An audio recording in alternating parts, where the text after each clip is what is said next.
la grabación. Bueno, María, gracias ante todo por venir.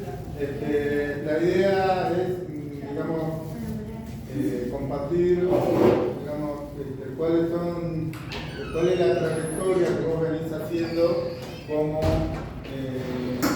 alguien que se compromete socialmente, ¿no?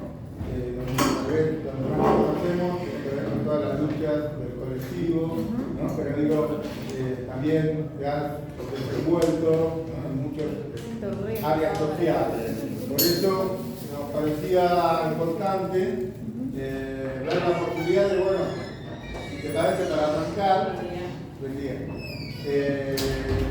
¿cuál es, digamos, cómo ha sido tu juventud, cómo fue que empezaste, ¿no? Esa trayectoria y por dónde fuiste, como para ir dilucidando a lo largo de la vida, ¿no? Qué camino seguir, ¿no? Y evidentemente estás como ya decidida en este camino que hacer, ¿no? Entonces, esa es un poco la idea. Si te parece, lo que hicimos ya con otras entrevistas es que vos vayas haciendo tu desarrollo y los chicos van tomando nota y te preguntan después, a medida que vamos viendo que tal vez hay algo que ellos todavía no les queda claro y demás. ¿Te parece? Bueno, voy contando entonces. ¿Cómo empezaste, digamos, en esto de tu compromiso social? ¿No? Bueno, a ver, en principio, gracias por la invitación y gracias por la escucha. Mis inicios en esto del compromiso social, yo creo que son desde que tengo memoria. Desde muy chiquita, yo vivía en una casa con mi papá, mi mamá, mis hermanas, que son dos mujeres y un varón. Y mi papá es una persona muy conservadora, muy antigua, una familia muy conservadora, entonces consideraba en mi casa que una de las cabeceras de la mesa la ocupaba él, que era el papá, y la otra cabecera la tenía que ocupar el primer hijo varón. Ay, ¿no? qué fuerte. Arcaico. Sí. Bueno, yo consideraba que la otra cabecera en todo caso la tenía que ocupar mi mamá, ¿no? Pero mi mamá no quería pelear por la cabecera, así que a mi hermano no le interesaba la cabecera, era chiquito, no le importaba. Entonces digo, bueno, si la otra cabecera no la ocupa mi mamá, entonces la ocupo yo, que soy la primera hija mujer. Claro. Y esos fueron los primeros encontronazos que tuve con mi papá. Imagínense que después de eso hubo muchos. Pero en esos encontronazos que tenía con mi papá, esas peleas, en ese momento por algo tan sencillo y tan simple y tan tonto, si quieren, que es la cabecera de una mesa, él me decía, bueno, vos con esas ideas feministas, me decía. Yo no, estamos hablando, yo tenía 6 años, creo. No tenía ni idea de lo que era el feminismo. Pero él me decía que defender mis derechos, o los de mi mamá, era ser feminista, y a mí me pareció interesante eso del feminismo, ¿no? Debe ser algo interesante, pensaba yo de chiquita, cuando mi papá me decía esto. De ahí en más, bueno, por supuesto, siempre en todos los ámbitos de mi vida, tanto en mi casa como después en la escuela, en un montón de lugares, siempre defendí lo que me pareció justo para mí como mujer, y después, cuando me asumí como lesbiana, ya muchos años después, en la universidad, también me puse a trabajar por lo que me pareció justo para mí como parte de la diversidad. Y así fue que inicié, me empecé a contactar con otras personas que estaban trabajando por una sociedad más justa para las mujeres primero, después por una sociedad más justa para las diversidades cuando me asumí como lesbiana. Y así fue que me fui comprometiendo en distintos ámbitos. También en ese camino, por supuesto, articulamos con un montón de organizaciones que estaban trabajando por una sociedad más justa para todos, ¿no? En su momento, las asambleas populares, los movimientos piqueteros, otras personas que desde otros lugares también estaban tratando de que este mundo sea más justo. Así que cuando me asumí como lesbiana me contacté con las organizaciones que conocía, me acerqué, empecé a colaborar y bueno, empezamos a trabajar primero con organizaciones de mujeres lesbianas y bisexuales. Ahí fundamos 2 organizaciones en ese momento. Yo tenía alrededor de 20 años y hicimos una organización que era Musas de Papel, que se proponía generar espacios donde se escucharan voces de mujeres lesbianas y bisexuales en la sociedad. Lo que nos pasaba era que en la televisión, en la literatura, en el arte, no había historias de mujeres lesbianas y bisexuales. Todas las historias eran heterosexuales. Entonces, lo que nosotras sentíamos, lo que nos pasaba, lo que anhelábamos, lo que nos gustaría, cómo soñábamos construir nuestra vida, no se veía reflejado en ningún lado. No había una referencia para nosotras. Claro. Entonces dijimos, bueno, hagamos una antología, llamemos a mujeres lesbianas y bisexuales a escribir historias, publiquémoslas para que las lean otras mujeres, hagamos una revista. Y así fue que hicimos, empezamos a hacer una antología que nunca se publicó, y también otro de los proyectos era una revista que sí se publicó durante más de un año en Argentina, en los puestos de los kioscos de revistas del país, que se llamaba Fulanas. Y después fundamos La Fulana, que era el Centro Comunitario de Mujeres Lesbianas y Bisexuales, que es una organización que todavía sigue existiendo y de la cual allá la compañera que está en el fondo es la presidenta actual.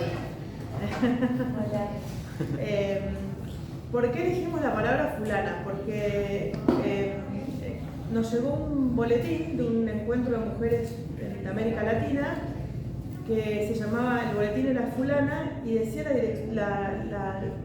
la definición del diccionario de lo que era fulana, ¿no? Y fulana era, dícese, de una persona indeterminada, ¿no? Y esto de que no te determinen lo que tenés que ser, cómo tenés que pensar, cómo tenés que sentir, sino que lo puedas construir vos misma, nos pareció una buena palabra, ¿no? Entonces, somos fulanas, sí. No nos determina a quién tenemos que amar, con quién tenemos que vivir, con quién nos tenemos que casar, con quién tenemos que compartir nuestra vida. Y así fue que le pusimos Fulanas a la revista y La Fulana a la organización y al centro comunitario que fundamos en ese momento. ¿Y cuál considerás que ha sido tu logro más significativo hasta ahora? Bueno, después con La Fulana fundamos a la Federación Argentina LGBT. La Federación Argentina LGBT surge a partir de 5 organizaciones con mucha historia de trabajo en Argentina por los derechos de la diversidad. Uno era La Fulana, pero después estaban otras organizaciones. Y fundamos esa organización con 5 objetivos. Claro. El matrimonio igualitario, con adopción. Decíamos con adopción porque en algunos países del mundo habían prohibido la adopción para poder acceder al matrimonio igualitario. En Holanda y Suecia, para poder aprobar el matrimonio igualitario para parejas del mismo sexo, en la misma ley que te dejaba casarte, te prohibía adoptar. Habían tenido que negociar eso. Nosotros no queríamos negociar eso, entonces decíamos matrimonio igualitario con adopción. La ley antidiscriminatoria nacional, que es para todos los grupos vulnerados por la discriminación, la ley de identidad de género, la derogación de los artículos que criminalizaban a la diversidad sexual. Todavía 17 provincias del país, cuando fundamos la federación en 2005, criminalizaban a la diversidad. O sea, vos te expresabas tu diversidad y podías ir a la cárcel. Y la inclusión de la diversidad en la educación sexual integral. Esos fueron los 5 objetivos iniciales. De esos 5 objetivos avanzamos muchísimo en casi todos. Nos faltó la ley antidiscriminatoria nacional, que todavía estamos trabajando, y nos falta desbinarizar la educación sexual integral, o sea, hacerla no binaria. Pero creo que el logro más significativo al que contribuí como militante y desde mi compromiso social es aprobar la ley de matrimonio igualitario y después la ley de identidad de género. Yo me tocó ser presidenta de la federación durante toda la campaña por el matrimonio igualitario, así que me tocó coordinar esa campaña a nivel nacional y fue una experiencia increíble y creo que fue mi aporte más importante en la militancia. Qué fuerte, qué lindo. Y después también te casaste.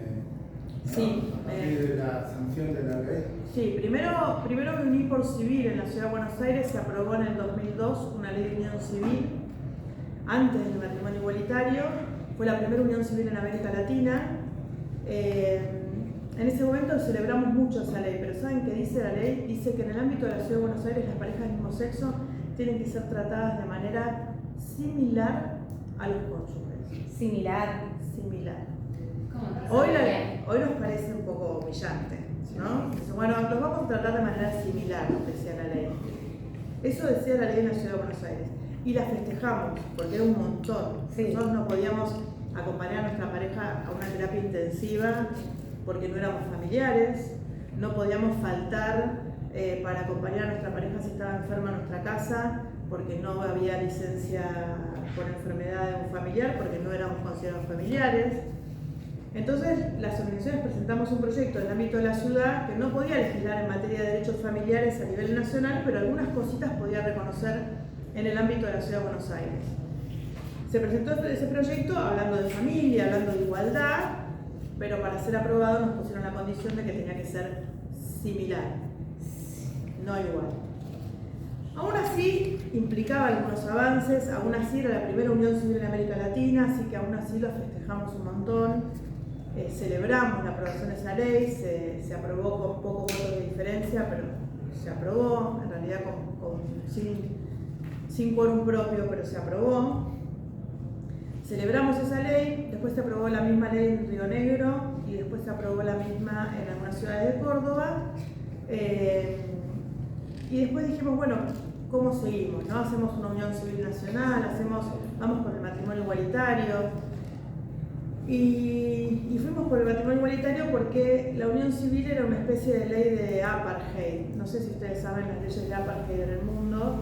Había leyes, por ejemplo, que en Sudáfrica, donde, por ejemplo, las personas blancas podían ir en cualquier colectivo, pero las personas negras podían ir en algunos colectivos especiales para personas negras, o podían subirse a otros colectivos que eran mixtos, pero solamente en la parte de atrás del colectivo.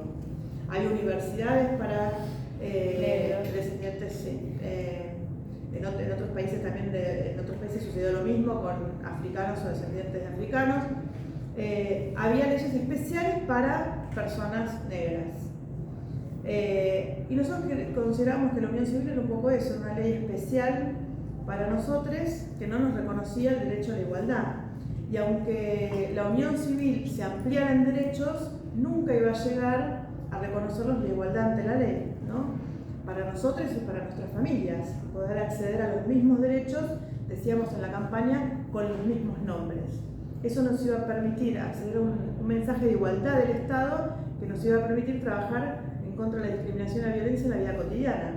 Con la unión civil hasta podían darnos los mismos derechos, pero no acceder a esta igualdad ante la ley, lo que hacía era legitimar la violencia en la vida cotidiana. Las personas de la diversidad todavía viven violencias en un montón de espacios, ¿no?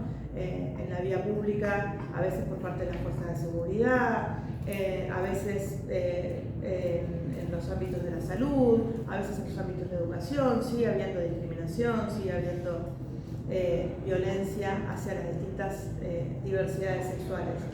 Y un mensaje de igualdad del Estado iba a ser una herramienta para trabajar en contra de esa discriminación y esa violencia. Por eso fuimos por el matrimonio igualitario.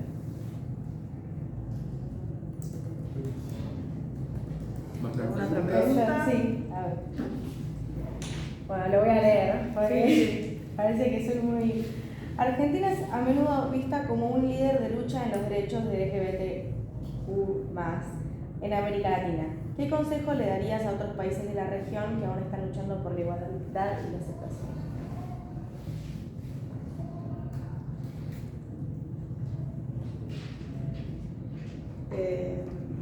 Es muy amplia la pregunta.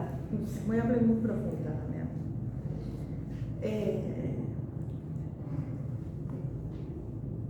Creo que los derechos que conseguimos como diversidad sexual, el matrimonio igualitario, la ley de identidad de género, logramos que la ley de reproducción humana asistida también incluya a las familias de parejas del mismo sexo, poder tener reconocida nuestra filiación. En muchos países del mundo ahora donde hay retrocesos en materia de derechos, las mamás, por ejemplo, yo tengo una pareja, me casé,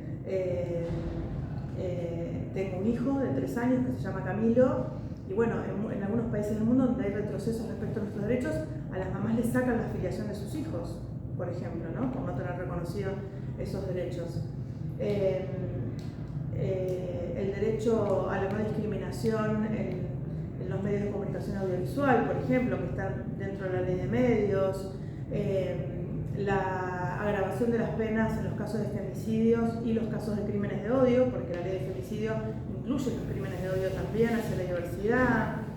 Hay un montón de avances que tuvimos en derechos que se dan en contextos de gobiernos que están a favor de y que trabajan por los intereses de las personas en materia de derechos, ¿no?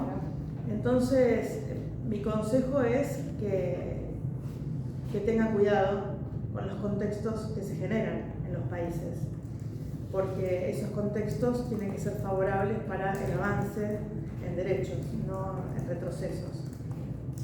Que esos retrocesos, esos contextos, no ha habido nunca un avance en derechos de la diversidad en contextos negativos para la sociedad en general. No está por fuera del resto de las reivindicaciones. Por eso cuando te decía al principio, bueno, nosotros articulamos con un montón de organizaciones que trabajan distintos temas. De hecho, la otra organización en la que yo trabajaba, una era Museo de Papel, la otra se llamaba Amenaza Lésbica. Amenaza Lésbica pretendía ser una amenaza para el patriarcado, una amenaza para el capitalismo. ¿Pero por qué decíamos amenaza? Queríamos deconstruir todas esas cosas que pensábamos que nos estaban haciendo mal. Y desde Amenaza Lésbica, que éramos jóvenes de 20 años, lo que hacíamos era articular con otros movimientos, docentes, entonces íbamos a las marchas con carteles que decían docentes lesbianas, jubiladas lesbianas. Éramos jubiladas un poco raras porque teníamos 20 y pico de años, íbamos a las marchas de jubilados con la bandera de jubiladas lesbianas, no nos creía nadie, pero queríamos mostrarle al resto de las personas que estaban ahí que también había... las jubiladas lesbianas en aquel momento, estoy hablando de los años 90, no se animaban a decir que eran lesbianas. Y nosotras, que éramos jóvenes y que nos animábamos, íbamos ahí, poníamos jubiladas lesbianas, y lo que les estábamos diciendo no era que nosotras éramos jubiladas, sino que dentro de esa cantidad de gente que había en esa movilización, en esa marcha, seguramente había jubiladas lesbianas también. Hoy ya hay más personas que se animan y que lo dicen. En ese momento podíamos perder un vínculo, podíamos recibir violencia en la calle, podíamos perder nuestro trabajo. Ahora ya hay más personas que se animan porque hay leyes que nos protegen. Si bien sigue existiendo la discriminación y la violencia, hay leyes que nos protegen y hay lugares donde acudir para que el Estado nos proteja. Que eso es algo también importante, ¿no? Por eso si me preguntás, también defender al Estado, más allá que muchas veces funcione mal, más allá de que muchas veces las cosas se hagan mal, más allá de todo eso que lo sabemos y lo comparto, creo que el Estado está para proteger a los más débiles. Y los más débiles no son solamente las personas que no tienen nada. Los más débiles somos todos, porque frente a las personas que tienen todo el poder económico, los más débiles somos todos. Cuando vos querés que tu prepaga, tu obra social o la de tu familia te cubra algo, los más fuertes son aquellos que no lo quieren cubrir porque son los dueños de las prepagas o los que manejan esas empresas prestadoras de salud que no quieren cubrírtelo. Entonces, ¿quién te protege ante eso? Bueno, el Estado te protege ante eso. Las personas de diversidad, si no está el Estado para protegernos, muchísimas veces vienen a consultarnos porque en una escuela a un nene. Hola, sí, soy la profesora Horton, la rectora de la le agradecemos enormemente que nos esté visitando y compartiendo su mirada a los chicos. Muchísimas No, gracias. por favor. Muchas gracias. Muchas veces viene, por ejemplo, un niño trans de una escuela que no le respetan su identidad, o que lo acosan, o que le generan violencia, etc. ¿A dónde acude? Y bueno, va al INADI o va a la Defensoría del Pueblo, y ahí nosotros intervenimos, hablamos con la escuela, tratamos de capacitar, de informar, de explicar por qué es importante que se respete la identidad de género de esa persona, o de ese chico gay, o de esa chica lesbiana, o de esa chica bisexual, o quien sea.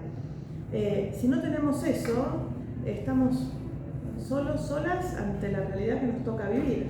Y esa realidad que nos toca vivir puede ser una prepaga que no quiere cubrir una prestación que tenga que ver con que, no sé, nuestra obesidad, nuestra celiaquía, nuestro ser una persona trans que necesita una prestación médica, o que nos están discriminando, nos están generando violencia, están siendo violentas con nosotros y no tenemos a quién recurrir para que nos defienda. Eso es el Estado. Claro. Entonces, todas estas cosas son importantes, es importante defenderlas para proteger todo lo que logramos como diversidad acá, para lograr todo lo que la diversidad tiene que lograr en el resto de los países del mundo, que era tu pregunta, en contextos en donde se defienden estos derechos y se protege el Estado, que es el que tiene que estar para hacerlos cumplir después, ¿no? Nosotros cuando aprobamos la ley de matrimonio igualitario, la ley de identidad de género y todas esas leyes, dijimos, bueno, ¿dónde tenemos que estar ahora? ¿Dónde tenemos que recurrir? ¿Dónde tenemos que construir algo para proteger todo eso que logramos? Y sabes que ahí fue que surgió la Defensoría LGBT en la Defensoría del Pueblo de la Ciudad de Buenos Aires. Pues bueno, ahora los derechos ya están, la mayoría, hay muchos, ahora tenemos que ir a defenderlos. ¿Dónde los defendemos? Bueno, y ahí creamos la Defensoría LGBT, que es donde estamos trabajando ahora, para defender todo eso que Claro. se logró. También otro logro importante, ¿eh? Ujú. La defensoría de los...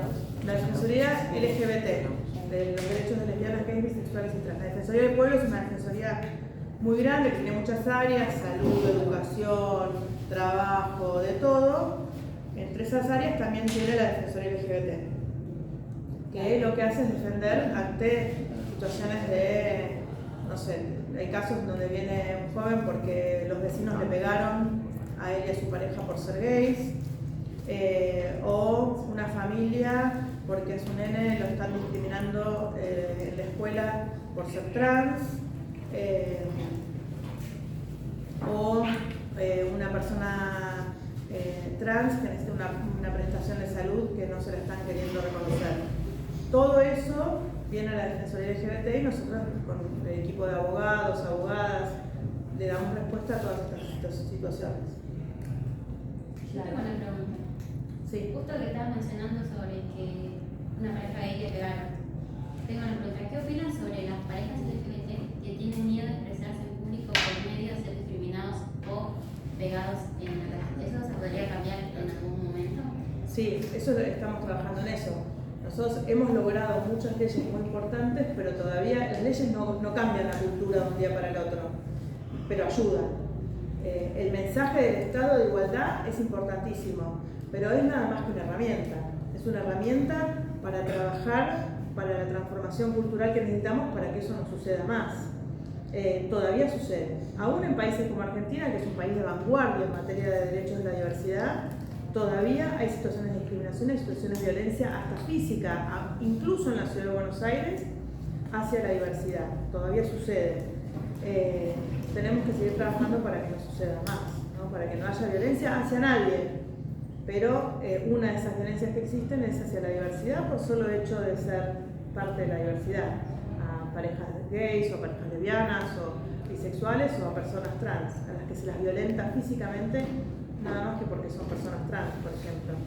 Tenemos que seguir trabajando, cambiando la cultura con estas cosas, por ejemplo, estas iniciativas acá en la escuela, con proyectos y propuestas que tengan que ver con la educación, con la comunicación, con la cultura. Desde el arte y la cultura también se pueden dar esas transformaciones culturales y en eso estamos trabajando ahora principalmente.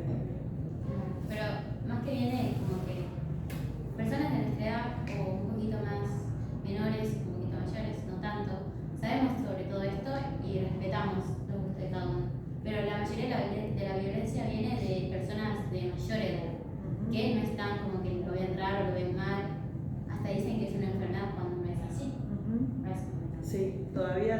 que cambiar la forma de pensar de mucha gente. Sí.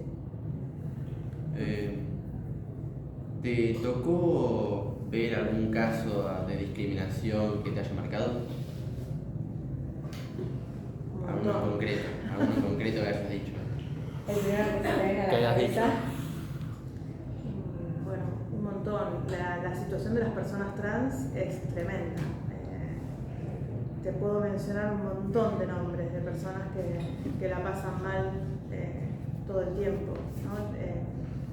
Cuando una persona la expulsaron de su hogar a una edad muy corta, ¿no? Las personas trans son expulsadas de su hogar, es una edad promedio de 10 años, la familia las expulsa. Quedan en la calle sin otro recurso más que el trabajo sexual, quizás, que les enseña otra persona trans que ya está en la calle. Están a merced de las fuerzas de seguridad en la calle, a merced de la violencia de las instituciones y de la sociedad. No, en general se van de la escuela porque tienen que generar su propio sustento a esa edad tan corta, dejan la escuela y entonces llegan a su edad adulta con su salud muy deteriorada, sin educación formal, sin experiencia laboral. Por eso a veces cuando dicen, no, bueno, ¿por qué el cupo para personas trans? ¿Por qué una asistencia para personas trans? Bueno, las hemos golpeado un montón. Fue nuestra cultura la que construimos como sociedad, la que las expulsó de sus hogares, las que las dejó fuera del sistema educativo, las que cada vez que iban a un hospital las discriminaban, las violentaban. Entonces, generalmente, durante muchos años ni siquiera iban a un hospital, aunque les doliera algo, no iban. Entonces, en esa situación, con su salud deteriorada, sin educación formal, sin experiencia laboral, le decimos que vayan a buscar un trabajo. ¿Qué trabajo le van a dar? Su edad promedio de vida, la de todos nosotros es, ¿cuál es la edad promedio? 70, 75, 62. Bueno, la de ellas es 40. Entonces, creo que te podría decir un montón de nombres de personas trans que están en esa situación. Nosotros hace unos años iniciamos 5 amparos para que les den una asistencia a 5 personas trans de más de 40 años. Nos contaban cosas como, por ejemplo, que cuando salían de sus casas, siendo jóvenes, se iban con una frazadita. Y yo, ¿por qué salías de tu casa con una frazadita? Y porque no sabíamos, era muy probable que termináramos la noche en una comisaría. Entonces, salían a comprar el pan y en el bolso se ponían una frazadita. Y no estoy hablando, porque a veces cuando digo esto me dicen, bueno, pero en la dictadura mucha gente. No era la dictadura. Estoy hablando de los 80, los 90. Cada vez que una persona trans salía a la calle, probablemente iba a terminar presa.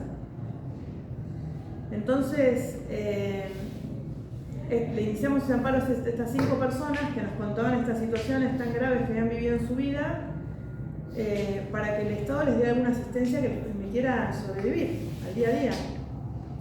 Bueno, de esas 5 personas, hoy hay una sola viva. O sea, de las 5 personas a las que iniciamos el amparo, solo sobrevivió una. Las demás ya fallecieron todas. ¿Producto de qué? De exclusión del ámbito de la salud, de la exclusión del ámbito laboral, de no poder subsistir, de vivir en condiciones tremendas.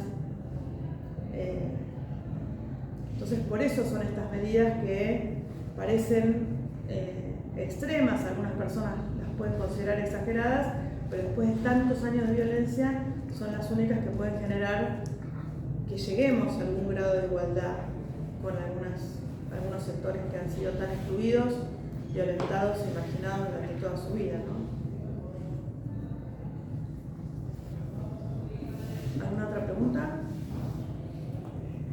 Me parece que hay como un prejuicio también en esto de decir que, bueno, se dedican a la prostitución porque les gusta, y en realidad no es así, porque vos estás diciendo son todas, ¿no?, las condiciones sociales las que van haciendo que no le quede otra que ese camino, ¿no? Sí, Lamentable. sí, a la mayoría, yo todas las que conozco les gustaría trabajar en otra cosa, a todas.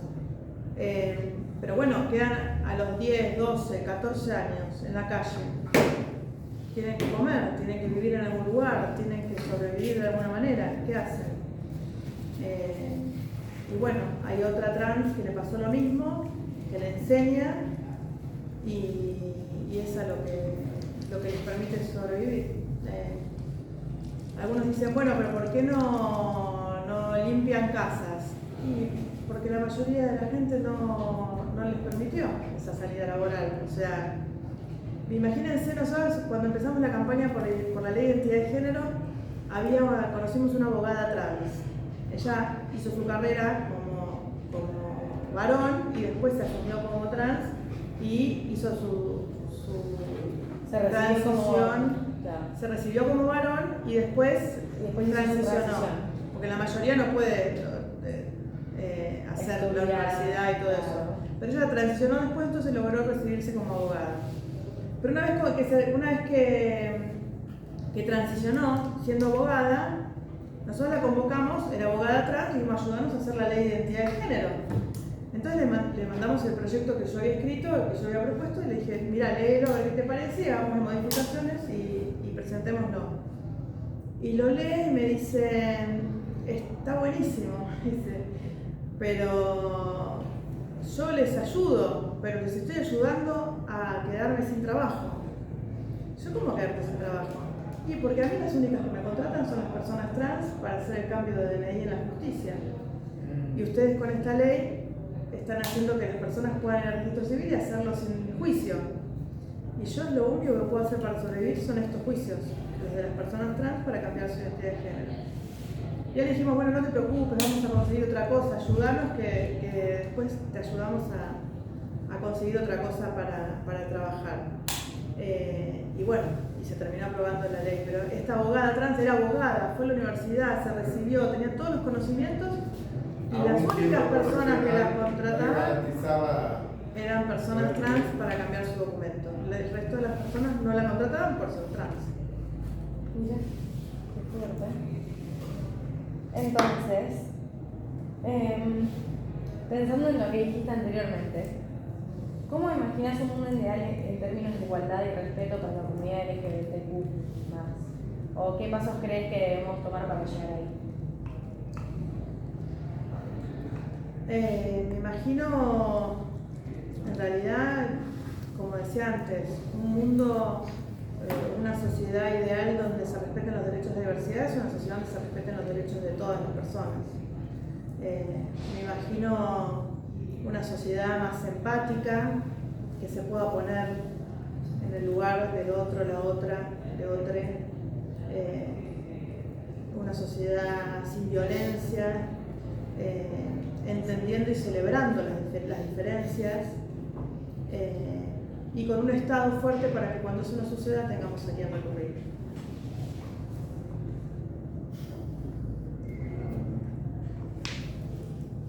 Tu compromiso es así, digamos, social, digamos, político también. Vos has ocupado distintos lugares, además de ser presidenta de la Defensoría, estuviste en el INADI. Me convocaron primero para ser parte del Consejo Asesor del Instituto Nacional contra la Discriminación, que era un cargo ad honorem del Ministerio de Justicia. Después me convocaron a ser parte del Instituto Nacional contra la Discriminación en distintas funciones. Una de ellas era coordinadora parlamentaria, que es donde estábamos trabajando por las leyes de matrimonio igualitario, identidad de género, etc. Después fui vicepresidenta del INADI, después fui legisladora en la Ciudad de Buenos Aires, y después pasé a estar a cargo del Instituto contra la Discriminación de la Defensoría del Pueblo de la Ciudad de Buenos Aires. Y ahora actualmente estoy a cargo del Instituto contra la Discriminación de la Defensoría del Pueblo de la Ciudad de Buenos Aires. ¿Cuál es la lección más importante que has aprendido de tu vida?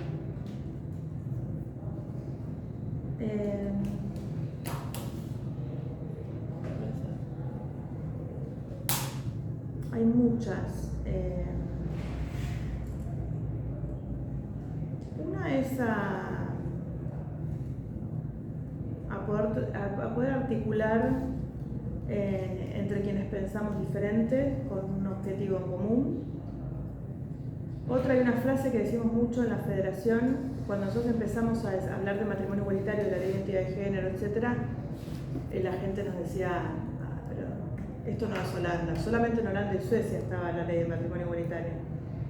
Esto no es Holanda, están locos, esto es imposible en Argentina, esto es imposible. Cuando logramos aprobarlo en la Cámara de Diputados, dije, ay, qué bueno, muy bien lo que lograron, pero el Senado es imposible. Entonces la palabra imposible era como que constantemente estaba, ¿no? Entonces nos agarramos una frase que es muy famosa, que no sé, creo que no se sabe de quién es, pero es muy famosa, que es, lo imposible solo tarda un poco más. Y creo que eso es una de las lecciones que aprendí en mi vida, que no hay imposible, que con paciencia, tenacidad y organización colectiva, todo lo que es justo es posible. ¿No? Hay una jueza de la ciudad que dice, con la constitución de la ciudad de Buenos Aires en la mano, que es una constitución muy buena, deberían leerla, van a ver todos los derechos que hay ahí. Con la constitución de la ciudad en la mano, todo lo que es justo es posible. Bueno, yo por ahí lo amplío un poquito más, digo, con todo, porque incluso hasta las constituciones se pueden modificar, ¿no? Con la organización colectiva, todo lo que es justo es posible. ¿Y hay alguien dentro de este ámbito así del LGBT con el que trabajes o que vos conozcas de historia que admires?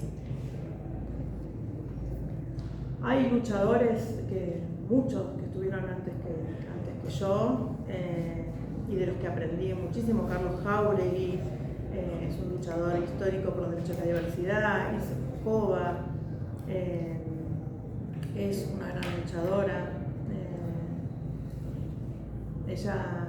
Ilse es una militante de hace muchos años, que ella, por ejemplo, fue hace muchísimos años un programa de Mirta Legrand. Y cuando dijo que era lesbiana, dio en ese momento una casilla de correo, en ese momento no había mails, ni nada de todas las cosas que hay ahora, dio una casilla de correo.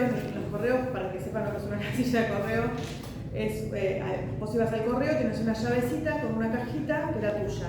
Entonces la gente te podía escribir cartas ahí, entonces vos ibas, cuando no querías dar tu dirección, podías dar esa casilla de correo. Entonces ibas al correo, abrías la cajita y tenías todas tus cartas ahí que te habían llegado. Una especie de mail Claro. de otra época. Y ella dio la casilla de correo porque no se animaban en ese momento, las militantes lesbianas y bisexuales no se animaban a dar la dirección de su casa, y no había organizaciones con sede de diversidad. Claro. Entonces habían sacado una casilla de correo, y cuando dio la casilla de correo en el programa de Mirta Legrand, le llegaron pero miles y miles de cartas de todo el país, de mujeres que ella siempre cuenta que la mayoría decían, todas decían, pensé que era la única, ¿no? Y por eso siempre desde la diversidad decimos que la visibilidad de la diversidad, ¿no?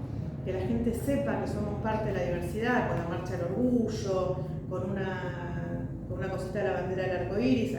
Nuestra comunidad tiene muchos símbolos con los que nos visibilizamos, porque visibilizarnos es una herramienta para mostrarle a muchas personas que no son las únicas, que hay mucha diversidad en la sociedad. Lo que pasa es que siempre asumimos que las personas son heterosexuales, que son cis es que no son trans, ¿no? Claro. Siempre asumimos eso. Cuando vas a, no sé, las mujeres cuando vamos al ginecólogo nos dicen, te cuidás, y están, en esa pregunta están pensando que vos estás en una relación con un varón, Sí. ¿no? E incluso algunas mujeres dicen, mirá, no, tengo una relación con una mujer, ¿cómo me puedo cuidar con una mujer? Y no saben ni siquiera, o sea, hay mucha falta de visibilidad de las diversidades. Así que creo que la visibilidad es una herramienta en ese sentido.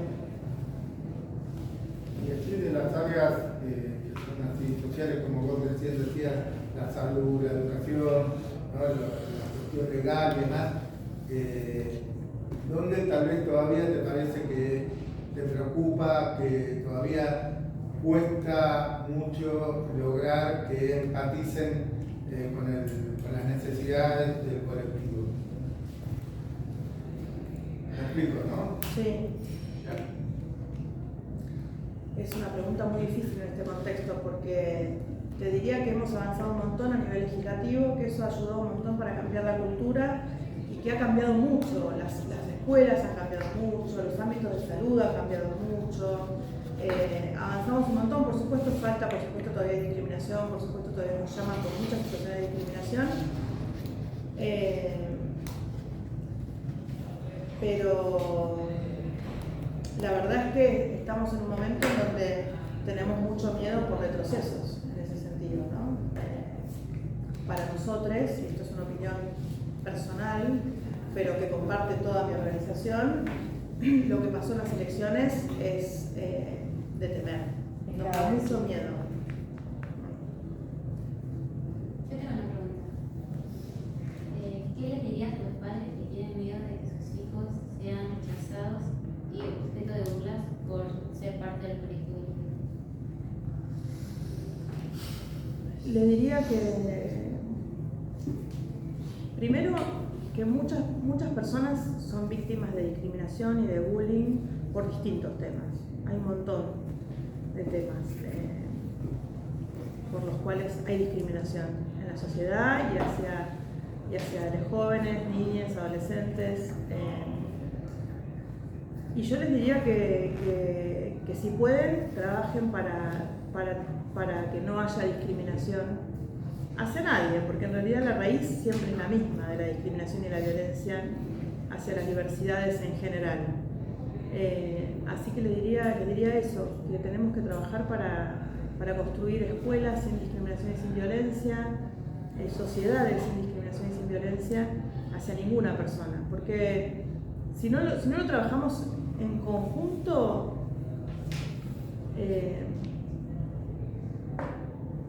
la raíz de la discriminación siempre es la misma. Entonces estamos cambiando el motivo, pero al final, o la excusa de la discriminación. Pero lo que tenemos que trabajar es para que no haya discriminación, que podamos celebrar las diversidades, que podamos celebrar que nos gustan distintas cosas, que queremos distintas cosas, que somos diferentes físicamente, que nos gusta ponernos distinta ropa, que nos gusta distinta música. Y eso es algo que nos enriquece como sociedad, es algo para celebrar, es algo positivo. Y eso se enseña en la familia, se enseña en la escuela, se enseña a través de las instituciones y se enseña a través de leyes que sean justas e igualitarias. Y para los chicos que tienen miedo de decir a sus propios amigos que son parte del colectivo,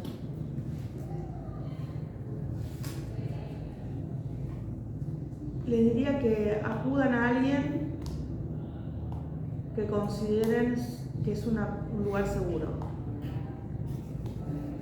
Alguien en la escuela, alguien en la familia, una tía, una abuela, alguien que consideren que pueda acompañarlos en ese proceso de decirle a la familia si es que le quieren decir a la familia, ¿no? Que no lo hagan solos, que busquen amigos, organizaciones, que busquen aliados.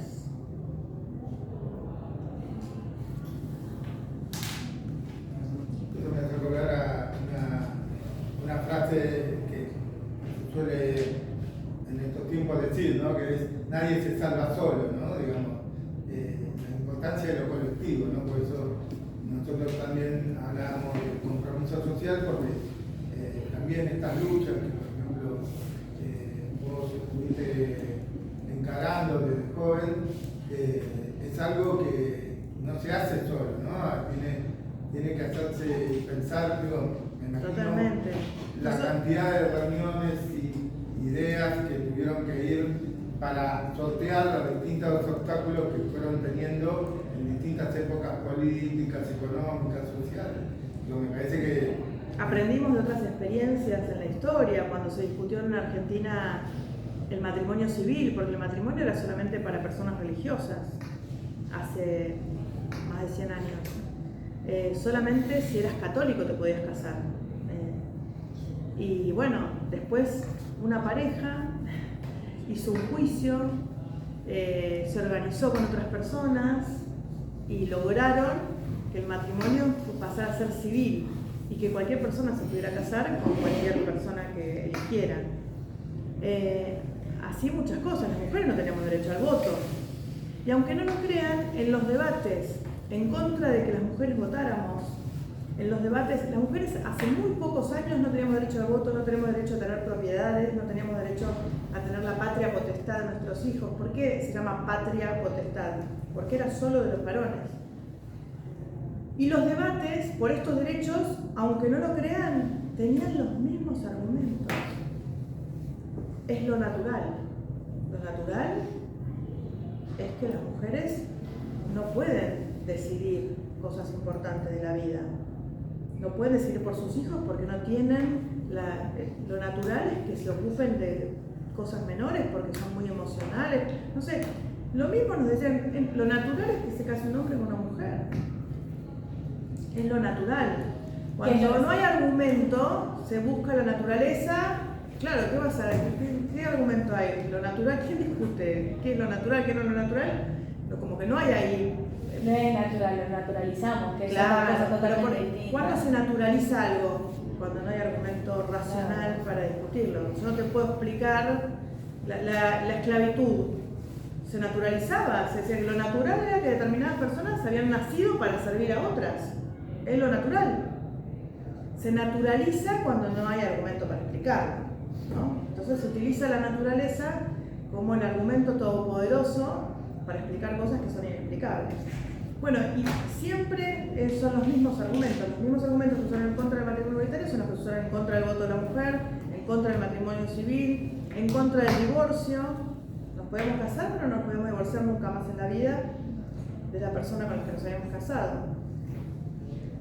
Es lo mismo que un poco se quiere instalar en estas últimas décadas con la ideología de género, ¿no? Digamos, como si fuera algo que es una posición simplemente política, ¿no? Hay un montón de argumentos psicológicos, médicos y demás que también avalan eso, ¿no? Pero al decir la ideología es como minimizarlo, ¿no? Hacerlo, correrlo, decir, bueno, son este grupo que... Y convertirlo en contra de lo natural. Lo natural es esto es ideología, ¿no? Es algo inventado por las ideas, ¿no? ¿Qué es lo que llaman ideología de género? Es hablar de igualdad entre todas las personas, es hablar de respeto por la diversidad. Esas son las cosas a las que llaman ideología de género. Que en realidad son pensamientos que han estado en contra de todos estos derechos que les digo, ¿no? Y por esto que dijiste antes, que habías dicho que tuvieron miedo con las elecciones y todo lo que se dijo. Viste que en un momento se habló de la idea de sacar la educación sexual integral de los colegios, porque no se tenía que dar por... ¿Qué pensás de esto que se quiere hacer? O esta opinión que tienen ellos de cómo se debería cambiar la educación. Bueno, yo creo que es terrible. Creo que todas las personas, así como tenemos derecho a acceder a la educación en matemáticas, en biología, en lengua, tenemos derecho a acceder a la educación sexual integral. Y es importante que las escuelas puedan ofrecer esto a toda edad, porque no se trata de la educación sexual, ustedes ya saben, porque ya están familiarizados con esto, pero no es solamente relaciones sexuales. Educación sexual en un niño de 4 años es enseñarle a que su cuerpo no lo puede tocar una persona que sea una adulta, que no conozca, que no... O sea, eso también es educación sexual. Prevenir los abusos sexuales infantiles es parte de lo que tenemos que enseñar. ¿Cómo? Hablándole de sexualidad genital a un niño de 3 años, no, nadie hace eso, nadie da educación sexual integral así. Pero ellos inventan eso para generar fantasmas. En realidad es eso, es ¿cómo le enseñamos a los niños chiquitos que ellos deciden sobre su propio cuerpo y que los otros adultos no lo pueden tocar, que hay determinadas partes que son íntimas y que son de ellos, y todo eso hay que enseñarlo. Lo que pasa en el abuso infantil es que los niños no saben lo que les pasa, no entienden lo que les pasa, piensan que el adulto tiene derecho a hacer lo que hace, no pueden explicarlo, todo eso se aprende. Y la escuela es el espacio para aprenderlo y para prevenir todas esas situaciones. Así que es tremendo que quieran sacar la educación sexual integral, pero ya lo expresaron claramente. Sí, como te decía, en otros países donde han ganado los mismos sectores políticos, le han hasta sacado la afiliación a las madres de sus hijos, han sacado, por supuesto, la educación sexual integral. Para darte un ejemplo, por ejemplo, en Rusia hay muchas personas rusas de la diversidad que están viniendo para acá. Hay unas vecinas nuestras que viven, yo vivo en San Telmo con mi compañera, y unas vecinas que se mudaron justo en el piso de arriba. Y vinieron con sus 4 hijos. 3 años, 2 mellizos de 3 años y 2 mellizos de 5. ¿Por qué vinieron? Porque resulta que una de las nenas más chiquitas estaba jugando, se subió a una mesa, se cayó y se cortó acá la frente. Entonces fueron al hospital y hay un protocolo en Rusia de que si vos vas al hospital y hay con un niño lastimado, entonces te mandan a una trabajadora social, a un trabajador social a tu casa. Es buenísimo, me parece una buena política. Para ver si fue violencia, negligencia o accidente. Claro. Si es accidente, bueno, accidente, si fue negligencia, te obligan a hacer algunos cursos y cosas para aprender cómo prevenir esas situaciones o esos accidentes. Y si fue violencia, bueno, toman otras medidas para proteger a esos niños. Ahora, ¿qué pasa? En Rusia hay una ley que se llama contra la propaganda homosexual, en donde no se pueden mostrar relaciones de afecto entre personas del mismo sexo adelante de niños. Entonces iban a mandar a una trabajadora social a su casa y tenían miedo que esa trabajadora social fuera, dijera, porque la trabajadora social habla con vecinos, vecinas, habla con la gente, que supieran que era una pareja del mismo sexo y las denunciaran y les sacaran a sus 4 hijos. Entonces vendieron todo lo que tenían, se subieron a un avión y vinieron a Argentina. Todo porque se cortó. Sin saber hablar español, sin saber absolutamente nada. Pidieron refugio acá en Argentina. Esas cosas pasan cuando hay gobiernos que están en contra de nuestros derechos. Pero no están solo en contra de nuestros derechos, en realidad nosotros somos un sector más al que atacan todos los derechos, ¿no? Los derechos laborales. Yo, a menos que acá haya algún hijo de algún magnate árabe, todos vamos a tener que trabajar y eso, los derechos están protegidos por la Constitución, están protegidos por leyes y los quieren sacar. Como los han sacado, o sea, no es nada nuevo lo que proponen, ¿eh? En muchos países de América Latina, vayan a ver cómo viven la mayoría de los trabajadores, porque tienen gobiernos permeables a las políticas que quieren las grandes potencias, porque nosotros tenemos que ser quienes ofrezcan la mano de obra barata de esas potencias que viven mejor. Y Argentina es un país rebelde en ese sentido, porque la rebeldía no está puesta en hacerle caso al Fondo Monetario Internacional o hacer lo que quieran estos sectores poderosos. La rebeldía está en no permitirles eso. Argentina ha sido históricamente un país muy rebelde en ese sentido y por eso es un país distinto en muchos temas, no solamente la diversidad. Pero bueno, defenderlo de estos avances en quitar derechos ha implicado mucho sufrimiento, ¿no? Ustedes son muy jóvenes, pero en 2001 murió mucha gente por defender esos derechos. Y así en un montón de situaciones en Argentina de momentos históricos en los que salimos a la calle, Claro, nos no estaban estamos hablando de sacando San Martín. derechos. No estamos hablando Claro. de hace tantos años. Estamos hablando de muchos momentos en la historia de nuestro país donde tuvimos que salir a la calle porque nos estaban sacando derechos fundamentales. Y en ese sentido Argentina siempre fue un país muy fuerte en eso, ¿no? En salir y defender los derechos, pero a costa de muchas vidas también. Parece que estamos retrocediendo. Sí. Y si volvemos un poco para atrás, ¿conoces cómo vivían las personas de otras diversidades así LGBT durante la dictadura? Sí, las personas LGBT durante la dictadura fueron perseguidas también.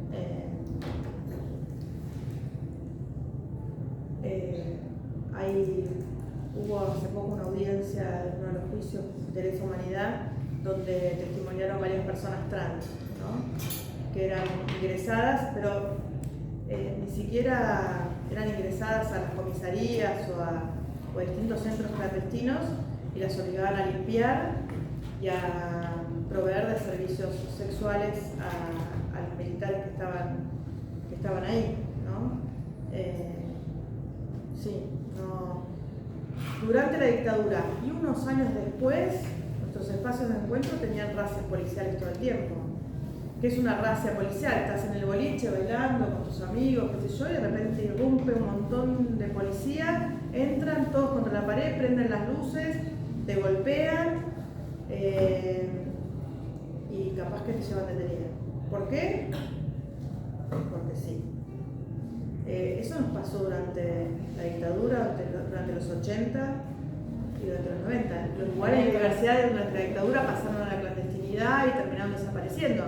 Pero cuando volvieron a aparecer en los 80, esto seguía pasando. Tenías personas conocidas también ¿Que vivieron eso? Sí. desaparecidas.